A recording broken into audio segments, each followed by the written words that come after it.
네, 강프로입니다. 자, 오늘 포스코 DX 일단 16% 강세 마감이 됐고요. 62,200원에 끝났습니다. 6자를 보든 5자를 보든 그렇게 중요하진 않아요. 근데 제가 말씀드린 내용 그대로 진행됐다는 게 중요한 겁니다. 제 지난 영상을 확인해 보면 하락할 때, 그쵸? 정확하게 추가 시세가 나올 수 있다고 말씀을 드렸고 목표가도 훨씬 더 높다고 이야기를 계속 드려왔습니다. 자, 근데 62평을 이탈하고 나서, 그쵸? 하락하는 구간에서 제가 이거 아직 안 끝났어요. 그러니까 욕을 진짜 많이 하시던데, 그쵸? 일단 보유하신 분들, 그리고 제 이야기를 듣고 꿋꿋하게 보유하고 그리고 매수까지 이어가신 분들 정말 축하드립니다. 지금은요, 다시 고가 구간에 들어왔죠. 자, 그렇다는 건 무슨 이야기가 되느냐? 신고가 구간에 다시 들어왔다는 거고 이제 돌파 구간을 공략해서 매수해야 되는 시점에 왔습니다. 자, 저가를 내가 여기서 못 잡았다면, 그쵸? 이제는 이 중간 구간 있죠? 이 중간 구간을 매수하는 거 아닙니다. 돌파를 확인하고 매수해도 늦지 않아요. 그쵸? 그게 내일입니다. 내일. 그쵸? 그리고 하루 더 지연돼서 다음 주 월요일 날 휴장이니까 화요일이 될 수도 있습니다. 그래서 이 두 가지 날 중에 하루를 매수해서 내가 어느 정도의 가격대 그리고 어디까지 봐야 되는지 이 내용이 중요합니다. 자, 근데 왜 이렇게 움직였는지 그 내용, 그쵸? 그게 중요하겠죠. 자, 간단하게 제가 이야기 드릴게요. 주식시장에서는 항상 시세를 발생시키는데 대장주가 존재합니다. 근데 이쪽 지역 있죠. 그쵸? 로봇, 그리고 AI, 자, 그리고 스마트 팩토리, 그쵸? 요쪽 그 섹터에서는 두산 로보틱스, 그리고 포스코 DX, 이렇게 두 종목이 대장이라고 보면 돼요. 레인보우 로보틱스도 있기는 한데 레인보우 로보틱스는 삼성에 특화되어 있습니다. 이제 삼성에 종속된 수준으로 보셔야 될 게 맞는 것 같고, 근데 두산 로보틱스를 포함해서요, 포스코 DX까지는 범용성이 넓어요. 그쵸? 자, 그래서 시가총액의 차이가 나는 거예요. 자, 보세요. 포스코 DX 시가총액, 그쵸? 9조 1,500억에 오늘 마감이 됐고요. 자, 두산 로보틱스 시가총액 7조 7천억에 오늘 마감이 됐습니다. 고가 따지면 거의 한 8조 가까운 금액이 나오겠죠. 대략 한 고가까지 보면 한 2% 정도 상승 구간에 있었기 때문에 위아래 한 5% 정도 잡으면 8조 이상이 나올 겁니다. 그럼 둘 다 비슷하게 진행이 되고 있다. 자, 그럼 두 개를 한번 비교해 볼게요. 제가 왜 이렇게 이 포스코 DX에 대해서 계속 강할 수밖에 없다고 이야기를 드렸냐면, 자, 가지고 있던 추세, 그쵸? 그 부분이 있었던 건 맞죠. 근데 보세요. 만약에요, 포스코 DX가 여기서 시세가 끝나려면 한 8월 달 정도 그 이후 있죠. 7월 달까지는 2차 전지와 함께 시세를 함께 했었던 게 맞아요. 그런데 그 이후에는 로봇 관련된 시세에 편승해서 강세를 보였습니다. 자, 정확하게 우리가 비교가 되는 게 요 내용 보면 되죠. 정확히 에코프로 같은 경우에는 어디서 끝났나요? 그쵸? 여기서 끝났다. 7월 달에 끝났다. 자, 더 극적인 변화를 체크하기 위해서 에코프로 BM을 포스코 퓨처엠으로 보죠. 포스코 퓨처엠으로 보겠습니다. 자, 굳이 제가 종목을 바꾼 건 변화에 대한 요인을 확인하기 위해서예요. 2차 전지 관련주들 중에서 에코프로가 제일 강했고, 그 다음 에코프로 BM, 그리고 포스코 퓨처엠, 그리고 포스코 홀딩스, 이런 식이기 때문에, 그쵸? 같은 그룹주 내에서 보더라도 명확하게 변화 요인이 발생을 했죠. 자, 근데 상황을 한번 보세요. 만약에 2차 전지 관련된 내용으로 인해서 포스코 DX가 영향을 받았다면, 그쵸? 9월, 그리고 10월 달, 그리고 11월 달까지 이렇게 시세를 유지할 수가 있었을까요? 그렇죠? 공매도에 대한 영향이 있었던 것은 맞아요. 그런데 2차 전지의 영향을 받지 않았다는 겁니다. 그러면 포스코 DX는 2차 전지에 대한 모멘텀도 함께 가지고 있고, 그리고 로봇 관련된 모멘텀도 함께 가지고 있는 겁니다. 자, 근데 여기서 레인보우 로보틱스와의 차이를 한번 비교해서 본다면요. 레인보우 로보틱스는, 자, 내용을 명확하게 나옵니다. 레인보우 로보틱스. 자, 밑에 보면, 그쵸? 자, 정확하게 차이가 나죠.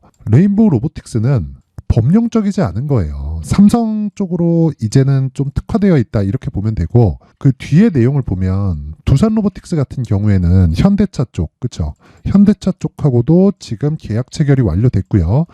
그리고 포스코 DX 같은 경우에도 LG그룹 쪽하고도 계약 체결이 완료된 그런 상황인데, 포스코 그룹 내에서 양극재 공장, 그리고 지금 진행 중인 그 스마트 팩토리 관련된 모든 공장 건들을 다 포스코 DX가 맡고 있기 때문에 그런 부분에 대한 모멘텀을 계속해서 가지고 있을 수밖에 없는 겁니다. 자, 그러면 우리는 여기서 한 가지 내용만 딱 기억하면 되는데 그 한 가지 내용은요. 다시 말씀드리지만 성장성이고 그 성장성이 지금 반영되는 과정에서 올해 10배 시세가 나온 겁니다. 여기서 만약에요. 그 모멘텀이 끝났잖아요. 그러면 주가가 이런 식으로 버텨내질 못합니다. 그리고 제가 여기 구간에서 정확하게 이야기를 드렸었던 게 어떤 내용이냐면 다시 말씀드릴게요. 무조건 이해를 하셔야 됩니다.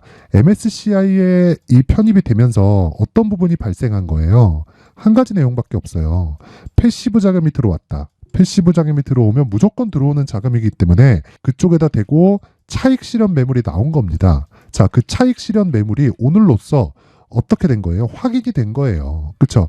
여기까지는 제가 믿음을 가지고, 그쵸? 예측의 범위였다면 오늘은 확인입니다. 지금부터 매수해도 늦은 구간이 아닙니다. 그러면 내가 결과적으로 얼마의 매수를 해야 되는지가 중요한 겁니다. 자, 진짜 보유하신 분들 오늘 축하드리지만 여기서 추가 매수를 잡든 아니면 신규를 고려하고 있으신 그런 분들이라도, 그쵸? 어느 정도의 매수해서 내가 보유 기간을 어떤 식으로 갖고 갈지가 정말 중요합니다. 그게 가장 핵심이에요. 자, 근데 그 가격에 대한 부분을 이야기를 드리기 전에 제가 강프로의 소통방에 대해서 안내를 드리고 갈 텐데, 자, 일단 강프로의 소통방은요 무료로 진행을 하고요. 그리고 신고가 매매만 진행을 합니다. 포스코 DX는 신고가 종목이죠. 그래서 제가 계속해서 주목을 하고, 그쵸, 추적 관찰을 해왔던 건데 한 가지 내용 반드시 기억하셔야 됩니다. 무료, 그리고 연말 이벤트로 딱 1000명까지만 제가 인원을 늘릴 계획을 세웠습니다. 자, 지금 한 500분 정도 함께하고 있고요. 원래는 500분 한도였는데, 그쵸, 한 400한 지금 70, 80분 정도 같이 하고 있고 1000분까지 늘리도록 하겠습니다. 자, 어떤 매매를 진행하느냐? 앞서 말씀드렸다시피 신고가 매매만 진행을 하고 있고요. 자, 그리고 오늘 같은 경우에도 12월 21일, 그쵸? 원래 제가 세 종목만 나갔는데 오늘은 내용이 꽤 괜찮아서, 그쵸? 네 종목이나 진행을 했습니다. 근데 그 중에서 LS전선 아시아, 자, 요 내용을 보면 어떻게 끝났나요? 오늘 22% 강세 마감이 됐습니다. 자, 요 내용 보세요. 그쵸? 7% 상승 출발해서 고가 27, 종가 22. 그쵸? 자, 다 내용 다 똑같습니다. 당연히 신고가 종목이죠. 그쵸? 신고가 종목. 그리고 자, 진행된 시간이 8시 46분입니다. 자, 조작 없이 그냥 그대로 보여드리고 있는 겁니다. 그쵸? 요 내용 보면 테크윙. 자, 보세요. 2.8% 상승. 신고가 종목이죠. 갤럭시아, 머니트리. 그쵸?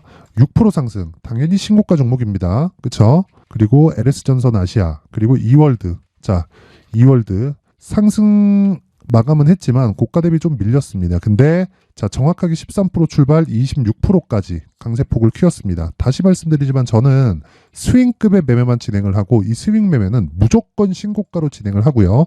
제가 스윙 이상, 즉 2주 이상의 기간을 보낸 이후에, 그쵸, 추가적으로 보유하는 구간이 있다면 그건 3개월까지 연결되는 장기 투자 구간으로 진행을 합니다. 그렇죠. 그 전 단계를 지금 진행을 하고 있다고 보시면 되는 거예요. 그걸 강프로의 소통방에서 무료로 진행을 하고 있고 이번에 1000분까지 늘리도록 하겠다. 자, 거기서 LS전선 아시아. 자, 오늘 딱 보세요. 그냥 신고가를 만들어 놓잖아요. 자, LS 이 머트리얼즈가 최근에 상장을 했죠. 기대감으로 인해서 상승을 했습니다. 근데 왜 전에 신고가를 만들었을까요? 가격이 먼저 반영한다는 겁니다. 그 부분을 절대 잊으시면 안 되고, 무엇보다, 그쵸, 시세가 나오는 구간에서는 하루에 10% 이상의 충분한 시세를 낼 수 있다. 근데 이것뿐이 아니라 오늘 강세를 보였다는 건 이미 예정되어 있었다는 거예요. 자, 올려서 쭉 올려서 보면, 자, 여기 보면 이번 주에는 매매가 상당히 평균치는 하지만 이번 주에는 특별하게 좀 괜찮은 주간이었습니다. 자, 12월 18일이죠. 이 밑에 보면 8시 50분, 그쵸? 여전히 장 시작 전에 나가죠. LS 머트리얼즈가 있고 LS 머트리얼즈에 대해서 내용을 한번 확인해 보면요. 이런 상황이 됩니다. 자, 보세요. 그쵸? 자, LS 머트리얼즈 시가 9%, 종가 29%, 상한가 그 다음날 13%, 어저께도 상승, 오늘 하락. 근데 단기적으로 상승폭이 강하니까 뭐가 생겨요? 가격 부담이 생기죠. 자, 이런 부분에 대한 공략, 이걸 하기 위해서는 신고가 매매를 해야 됩니다. 그렇죠? 정확하게 진행된 내용이 있죠. 이 부분 절대 잊지 마세요. 무조건 신고가 말고는 시장에서 살아날 수 있는 방법은 없습니다. 이것뿐만이 아닙니다. 뭐 쭉 내려서 보면 여러 가지 내용이 있어요. 뭐 두산 로보틱스 같은 경우에도 최근 계속해서 강세를 보였죠. 정확하게 화요일 날 진입이 된 상황이고, 자, 이 밑에 이 반도체 종목들 같은 경우에도 요날 화요일 날 상한가 마감이 됐습니다. 이렇게 매매를 할 수 있는 건 당연히 신고가 구간에 있기 때문에 그렇습니다. 자, 어보브 반도체, 그쵸? 내용 정확하죠? 그쵸? 정확하게 요날 19일 날 상한가 마감이 된 상황을 볼 수 있다. 자, 이렇게 매매를 하기 위해선 당연히 신고가입니다. 자, 그래서 내가 매매하는 과정에서, 그쵸, 주도주 그리고 신고가 관련돼서 잘 모르겠다 하시는 분들은요, 소통방으로 들어오세요. 그리고 소통방 제가 연말까지 딱 1000분 한도로 딱 거기까지만 딱 받도록 하겠습니다. 종목을 다루고 있기 때문에 너무 많은 분들이 오시면 종목에 조금 영향이 미칠 수도 있고, 그쵸, 그런 부분이 있을 수도 있으니까 제가 요번에 늘릴 때 입장에서 나만의 수익 모델을 꼭 만드셨으면 좋겠고요. 그리고 입장 방법은 일단 구독과 좋아요 부탁드리고, 상단에 있는 전화번호로 참여라고 문자를 보내주시는 분들에 한해서만, 그쵸, 상단의 번호 확인해서 참여라고 문자를 보내주시고 구독과 좋아요 꼭 한 번씩 눌러주세요. 그러면 제가 그 번호로 여기 소통방 입장 링크를 순차적으로 공유를 해드리도록 하겠습니다. 자, 그리고 연말 이벤트, 그쵸, 여기 제가 지금까지 신고가에 대해서 계속 강조를 드렸기 때문에 신고가 검색기 그리고 수익 모델, 그쵸, 이 두 가지 내용을 함께 공유를 해드릴 텐데, 신고가는 나왔다 그래서 바로 쫓아가는 게 아니라, 그쵸, 언제 신고가가 나왔고 매물 소화 과정을 거치는지를 계속 추적 관찰을 해야 되고요. 어떤 식으로 수익을 내야 되는지를 제가 이 수익 모델에 대한 자료를 가지고, 그쵸, 상세하게 이 내용에 대한 부분을 다 풀어놨으니까 요거 딱 가져가서 공부하시면 됩니다. 그리고 요것도 당연히 무료로 진행을 하는데 구독과 좋아요 꼭 부탁드리고요. 상단에 있는 전화번호로 참여라고 문자를 보내주시면 제가 그 번호로 입장 링크 그리고 수익 모델 그리고 신고가 검색기까지 함께 공유를 해드리도록 하겠습니다. 자, 포스코 DX로 다시 돌아와서 보면요. 자, 포스코 DX. 자, 요 내용을 다시 한번 보면요. 자, 내용 한번 보세요. 그쵸? 오늘 16% 강세 마감이 됐습니다. 고가 만났죠. 매물 소화 나옵니다. 근데 짧게 끝날 거예요. 그쵸? 몇 번째입니까? 신고가, 그쵸? 체크 세 번째입니다. 끝이에요, 이게. 여기서 올라간다, 이제. 그런데 시간이 조금 필요할 수 있다. 이 구간에서 우리는 매수 구간 잡아야 된다. 자, 저가까지 기다리면 못 잡아요. 이 구간에서 내가 치고받고 하는 과정에서 내가 매수할 수 있는 가격적인 요인이 필요하고, 그리고 2주 안에 내가 수익 전환을 시키는 게 정말 중요합니다. 자, 그래서 그 부분을 제가 포스코 DX의 가격 그리고 단기 보유 전략으로 준비를 해왔어요. 자, 근데 요 내용을 제가 20페이지에 걸쳐서 정말 정성스럽게 만들어 놨는데 영상으로 이야기를 드리잖아요. 한 30분 정도 더 이야기를 해야 됩니다. 자, 그래서 편집도 어렵고 해서 제가 요 내용을 상세하게 준비를 해놨으니까 구독과 좋아요, 그쵸? 구독과 좋아요 부탁드리고 상단에 있는 전화번호로 숫자 3이라고 문자 보내주시면 제가 한 분도 빠짐없이 포스코 DX의 가격 그리고 단기 보유 전략을 공유해 드리도록 하겠습니다. 자, 항상 시청해 주셔서 감사드리고요. 그리고 제가 신고가에 대해서 계속해서 이야기를 드렸는데 뭐 어떻게 매매가 진행되는지부터 시작해서 왜 잡아야 되는지까지 다 이야기를 드렸는데 연말이기도 하고요. 그쵸? 제가 연말 그리고 연초까지 어떤 시장의 주도주가 있을까, 그 부분을 제가 상세하게 내용 준비를 해놨으니까 영상 끝까지 시청하시고요. 모든 분들이 성공 투자하셨으면 좋겠습니다. 네, 올 한 해를 뒤돌아보니까 구간별로 큰 수익이 나왔었던 종목들이 꽤 많이 보입니다. 1월 달에는 AI 관련주들이 있었고요. 그리고 2월 달부터는 2차 전지가 계속해서 강세를 보였죠. 자, 그리고 나서 3월 달이 되니까 AI 반도체 관련주들이 신고가를 만들면서 5월 달부터 시세를 큰 폭으로 냈죠. 저가부터 따진다면 한미 반도체와 같은 종목들도 올 한 해 6배 정도의 시세가 나왔습니다. 혹시라도 올해 수익을 보지 못하신 분들이 있다면요, 어떻게 시세가 움직이는지 반드시 익혀 놓으셔야 되고요. 만약에 그런 부분이 아직 준비가 되어 있지 않다면 어중간한 종목들 사고팔고 하지 마시고요. 딱 한 종목에 비중을 제대로 넣어서 확실하게 수익을 보는 방법이 필요합니다. 자, 그래서 제가 23년 12월 달 강프로의 대시세 종목을 준비를 해왔고요. 이 종목은 대기업을 상대로 안정적인 매출 구조를 갖추고 있는 데다가 이 규모가 40%를 넘나들고요. 호황기 때는 50%를 넘나드는 역대급인 이 구조를 갖추고 있어서 대체 불가능한 기업이라고 보셔야 됩니다. 자, 지금 현재 주요 거래처는요. 삼성전자, 인텔, 하이닉스, TSMC, 엔비디아까지 모든 반도체 업체를 고객사로 확보하고 있는 상황이고요. 이 재무제표 상황을 보면요. 이익률 자체가 넘사벽인 걸 알 수 있습니다. 넘을 수 없다는 거겠죠. 첫 번째 급등 포인트를 보면요. 앞서서 보여드렸었던 실적은요. 23년도 개화 시기에 접어들었었던 AI 반도체의 실적이 포함되지 않은 실적입니다. 자, 그런데 올 한 해 개화 시기에 접어들었었던 새로운 반도체의 실적치가 더해지면요. 질적인 성장보다 양적인 증가가 함께 이루어지게 되고요. 그런 부분을 한미반도체가 이미 시세로 보여줬죠. 저가부터 6배 강세를 보인 상황이 있습니다. 강프로의 무료 소통방이죠. 어떻게 매매를 했느냐. 5월 25일 날 그쵸? ISC를 49,800원에 매수를 했고요. 자, 그리고 나서 2달도 되지 않아서 한 100% 정도의 수익을 만들어냈습니다. 자, 근데 6월 2일 날 내용 한번 확인해 보시면 자, 한미반도체 26,000원까지 올려서 잡겠다는 내용이 있죠. ISC와 함께 새로운 반도체 관련 종목입니다. 이때 당시 가격이 25,650원이었는데 그냥 올려서 잡으라는 거겠죠.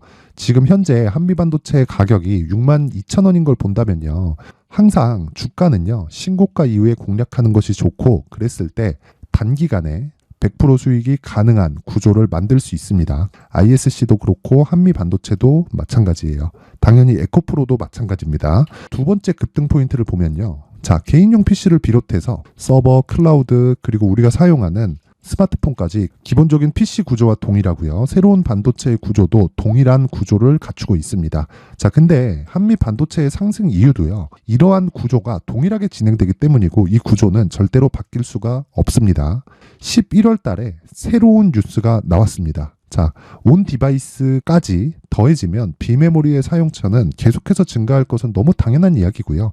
그런 부분을 감안했을 때 이 기업은요. 질적인 부분에 대한 성장이 아니라 양적인 증가까지 이룰 수 있는 상황이 된 겁니다. 한미반도체의 시세를 보면 아직은 굉장히 저렴한 상태를 유지하고 있고요. 세 번째 상황을 보면요. 엔비디아의 실적인데요. 이건 올해 초 대비해서 4배 정도의 상승폭이 나왔고요. 주가도 그 정도가 당연히 올랐죠. 주식 투자를 할 때는 예상하는 게 아니라 확정치를 보고 매매를 해서 수익을 낼 수 있어야 됩니다. 앞서서 제가 보여드렸었던 내용인 자, ISC도 그렇고요. 한미 반도체도 그렇고 확정된 내용이 있었죠. AI에 대한 개화 시기에 맞춰서 삼성전자와 SK 하이닉스가 강세를 보이는 구간이 있었고요. 엔비디아가 강세를 보였습니다. 자, 삼성전자도 그렇고 하이닉스도 그렇고 엔비디아도 마찬가지고요. 생각해 보시면 세력들이 어찌할 수 없는 정도의 사이즈를 가지고 있는 그런 종목들이죠. 그렇기 때문에 제가 계속해서 이야기를 드리는 겁니다.